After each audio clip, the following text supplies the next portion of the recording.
Everyone, here we are at lesson 12.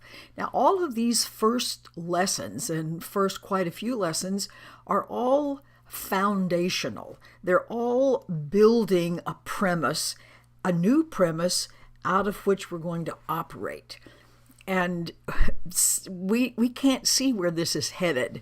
So this would be like if we hired a contractor to build us a house, and I'm talking about an ordinary house here, not a TP or an igloo or something like that. And we said, I want you to build a house. However, I don't want you to waste time or money building a foundation. And the contractor would say, well, that's not really possible. You can't just have a house with no foundation. And if we persevered and said, nope, no foundation, I want the house, you can just see that's never going to work. So this early part is about building a foundation. It's also remedial, because the foundation that we're trying to live out of right now is that sand that the Bible talks about instead of some firm rock. So this is trying to get us set up in a way that we can proceed in a correct, not a good or bad, but an accurate or a correct direction instead of the one we're headed to now. So this one says, I'm upset because I see a meaningless world. The past couple of lessons were about meaningless thoughts and meaningless forms. Always forms and thoughts are intimately related. And it says, okay, here's a big problem that needs to be taken care of. We apply adjectives to the world we see, and it gives us an example that says, you think you're upset because you see a frightening world, or a violent world, or an insane world, and we can add some more like an ugly world, or an uncaring world, or a stupid world. And when you look around at the number of upset people, and when I hear people talk, they certainly ascribe their upset to everything from election results to what's going on in their families to wars all over the world. In other words, it certainly does look like a mess. This doesn't really mean anything, and boy, your ego mind is just going to hate that. So that's okay. Let it hate it. Set it over in a corner. Don't let it disturb you from doing these lessons. Now it says, just look around you, and as always, these are just 3 or 4 practice periods, a minute or so, and it wants you to look slowly around. Don't allow your attention to be captured by any one object that you think is especially good or especially bad or especially important or especially valuable. It says, nope, allow your glance to be the same no matter what you're looking at.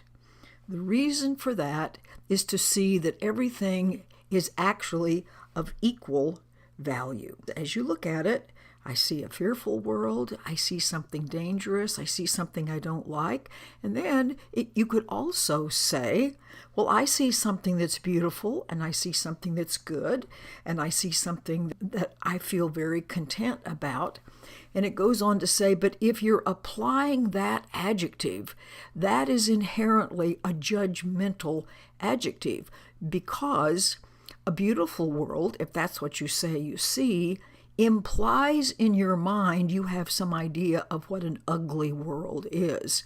And if it's in your mind, it's going to appear in your life someplace. So then it says, after you do your glancing around in an unhurried way, end this by saying, but I am upset because I see a meaningless world, or as it says earlier, kind of a blankness. There's not actually anything going on. And then it asks this really important question, well, if it's meaningless and therefore it's not good or bad, so why should this be upsetting?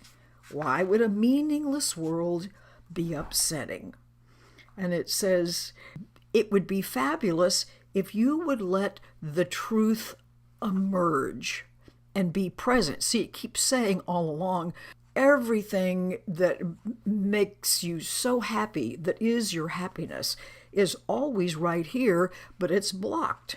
And it says something in this one as well about it's being blocked. It said, if we didn't have all this debris in our minds, then love itself would reveal the meaning of everything. In fact, it specifically says, because it's meaningless, you are impelled to write upon it what you would have it be. In other words, we interpret everything out of our own ego mind's personal experience.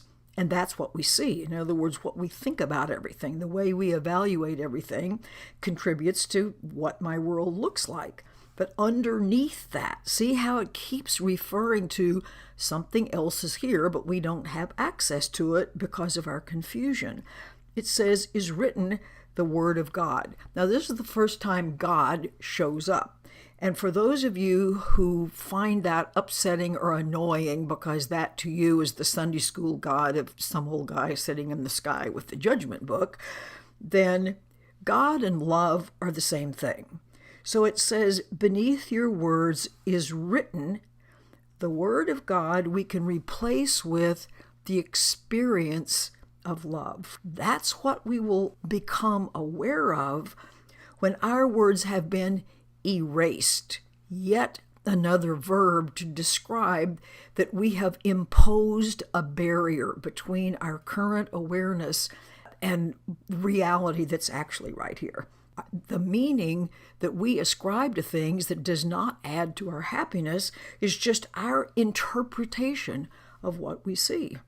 So there you have it. This is a really important lesson. I am upset because I see a meaningless world, and then I interpret it in the light of my own fear. And wow, then I have a real mess on my hands. But it could also be the place where love could show up if we can allow that. So we're cleaning out everything that will allow that to happen. All right, have a wonderful practice and a wonderful day.